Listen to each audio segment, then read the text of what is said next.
Good day to you. Um, Today we're going to deal with the second and third days of creation, the second and third days of the creation week, which are in Genesis chapter 1, verses 6 through 12. So if you open your Bibles with me to that passage, Genesis 1 6 through 12. And before we get into views of the text, I wanted to show you some books that might help you gain some information about what the people who study science but still believe in the creation account of Genesis. The first one I'm going to show you is called Science and Faith by John Collins. Okay, and this is a really good, thorough book that deals with all the stuff pretty much in depth. It's a long book, but it's a very useful text for that purpose. And then there's this one here called Intelligent Design. I don't know if anybody's heard what intelligent design is. Intelligent design is the theory that there was a intelligent designer of the universe, and that the creation, and as they study the natural world and physics and nature and look into the atom and all the molecules and the things that make up the DNA of every living thing and the biology and all that stuff all together is designed. It reflects the handiwork of a designer, which is God. So that's the thesis, the basic thesis of intelligent design. But this is a really good book too. I've read these books, and then there's this one to give you some perspective on the creation stories and the mythology of the ancient Near East. This deals with all the different creation accounts and how the Hebrews understood their world.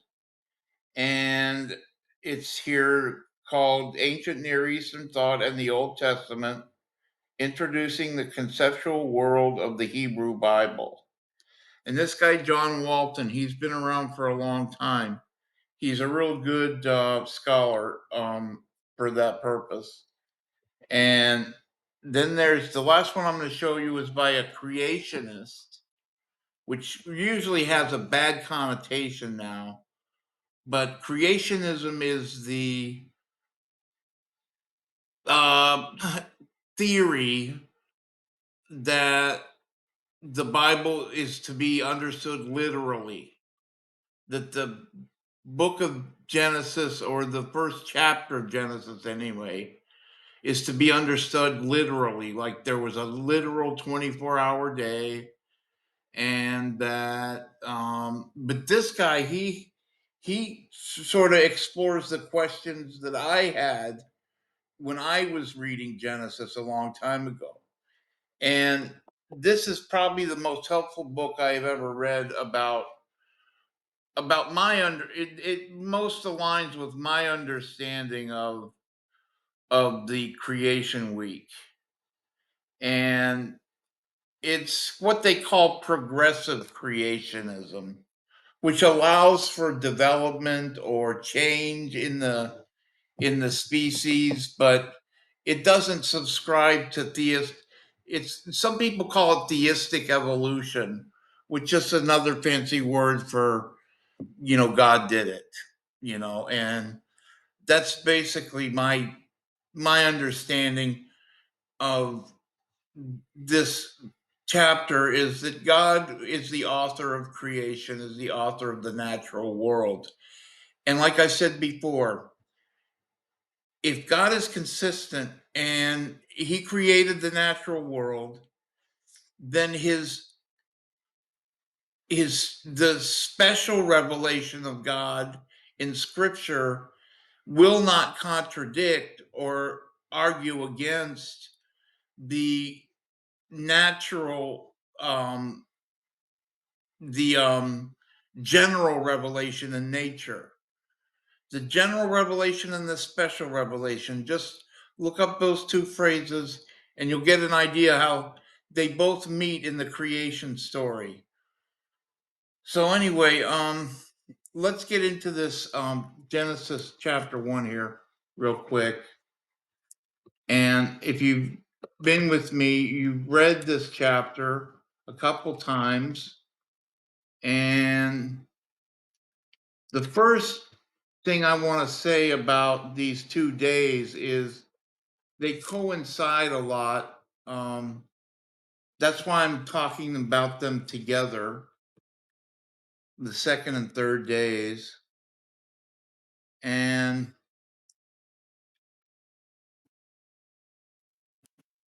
it says here, and God said, let there be a firmament in the midst of the waters,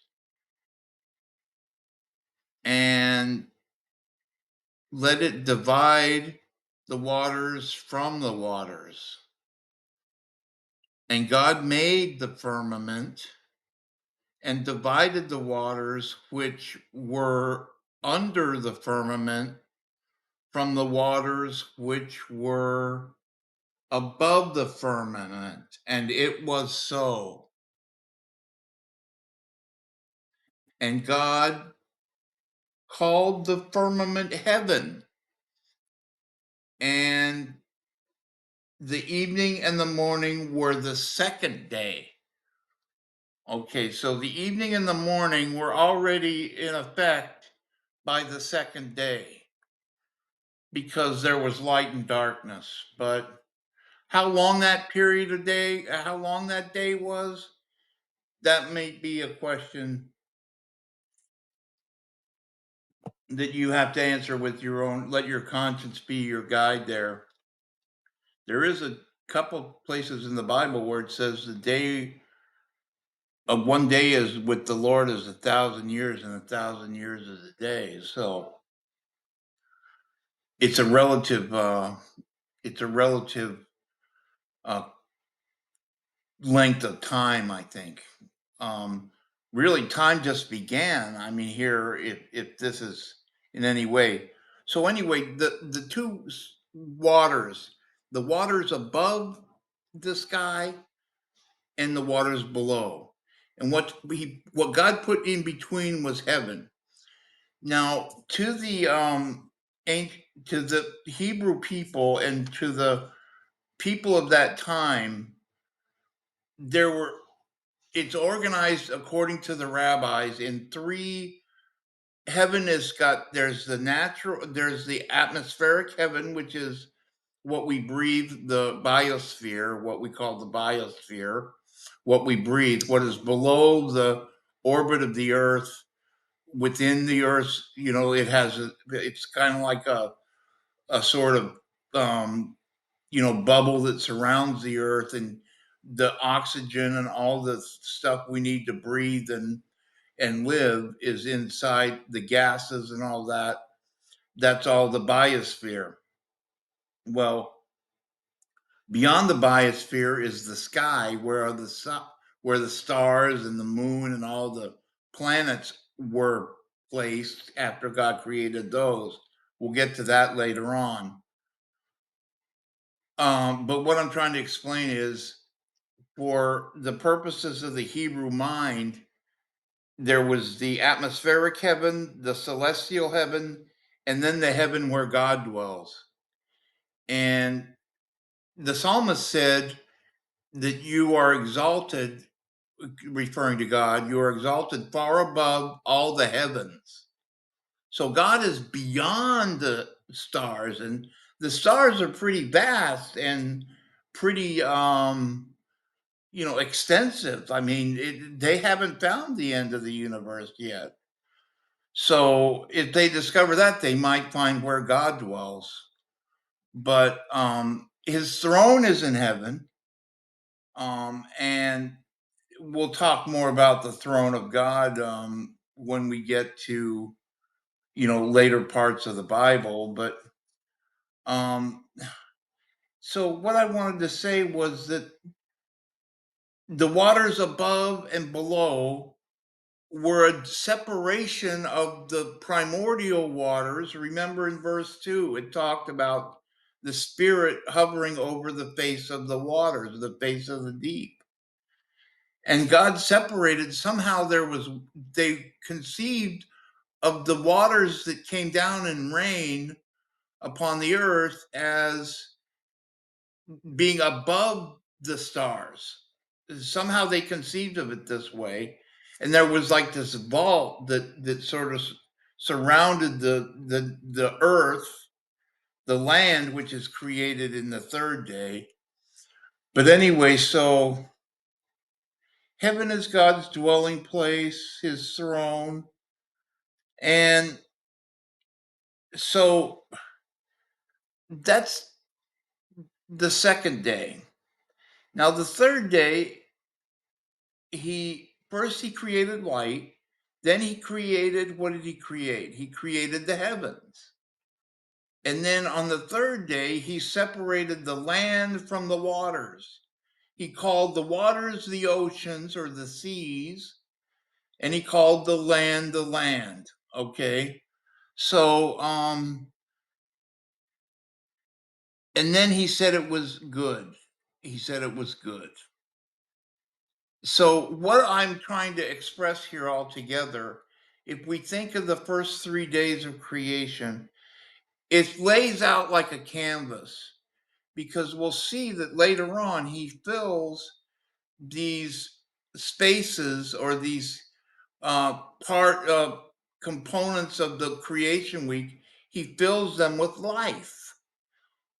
Also, on the third day, he created the vegetation to provide food for the animals and the creatures that he was going to create later on. The fowls and the fishes and all that comes later. But he lays it all out like a canvas and then he fills it. So the first 3 days of creation are standalone on their what they call the framework theory of the creation week, where God sets up the parameters and the separation of the waters from the land, the separation of the waters in the sky from the earth, the separation of the heavens from the earth, and all that is all the separation principle in operation. So let me just say a little bit more about this passage here. Um, if you notice in verse 11, and God said, "Let the earth bring forth grass, the herb yielding seed, and the fruit tree yielding fruit after his kind, whose seed is in itself upon the earth," and it was so. And the earth brought forth grass, and herb yielding seed after his kind, and the the tree yielding fruit whose seed was in itself after his kind. And God saw that it was good. So he repeats that phrase, the seed yielding, the fruit yielding, the seed. If that word seed is very packed with meaning, because in the seed, within the seed is the life of the whatever grows. Okay. And it's potential vegetation, potential growth. but the seed is also a principle. The seed principle in the Bible follows the seed line of Seth all the way to Christ. If you look at those genealogies in the Bible, all they're doing is showing the descendants or the ancestors of Adam and Eve, or rather the descendants of Adam and Eve, and all that is the seed of Seth. The seed line of Seth is the seed line that Christ came from. And it's all about Christ. This whole Old Testament, if you can't see Jesus in the Old Testament, you're missing what is a real gift, because he's evident in almost every passage in the Old Testament, the person of Christ. But anyway, the seed is a principle as well. And it's packed with power. The seed has the design in it, like I was talking about, intelligent design, all that about DNA and everything. It's all packed into the seed. All that energy, all that potential is in the seed. And the seed line was traced um, through Seth, and the descendants of Seth. We'll see later on in Genesis those genealogies up to Abraham, and Abraham, Isaac, and Jacob. And the book of Galatians says, in Isaac will your seed be called. So I just wanted to make you aware of the seed principle, because when we get to the fall, we'll see the first mention of the gospel in what they call the proto-evangelion, which means the first evangel, the first good news. And the seed of the woman is going to be at war with the seed of the serpent. So if you read on into chapter 3, you'll see that in chapter 3, verses 15 and 16, when God curses the snake, that the serpent that deceived Eve and Adam. And but that's when we get to the fall.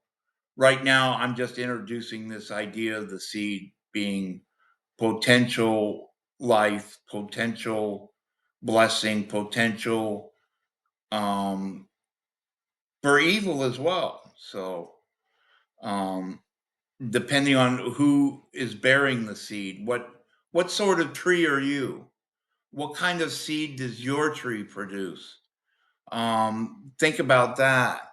So, but that's one thing. And just there to repeat that God said it was good on each day of the creation. God declared it was good. And he said this, and God said, and God said, and God said. His spoken word has power. And when his spoken word goes, and Jesus is the word. So there's Jesus right there in chapter 1. Because if Jesus is the word, and if we believe the writings of the New Testament, that you know the word was with God and the word was God, the same was in the beginning with God. All things were made by him, and without him was not anything made that was made. And so that's John chapter 1, the prologue to the Gospel of John. So at any rate, I've gone for almost 20 minutes now, and that's all I had to say on the second and third days of creation. So um, I hope that you got something out of that. One more thing I'll say about this thing about the heavens and the earth. It's a conceptual understanding of the Hebrew mind that existed thousands of years ago. I'm trying to bridge the gap between the two. We live in modern um, in the modern, planet Earth, nation states and, mechanized warfare and all that stuff. So it's a totally different conception of the universe that we have. But we can bridge the gap between science and faith. And that's the main concern of those books that I showed you earlier. So thank you. And next time we'll pick up with the fourth and fifth days of creation. So we'll deal with those. I hope you got something out of that. And just, I suggest that you look for books like this. If not, get your own copy of the ones that I showed you. So to really give you some understanding of the different theories of creation and so on. So thank you for your time and come back and we'll do this again. Thank you. Bye.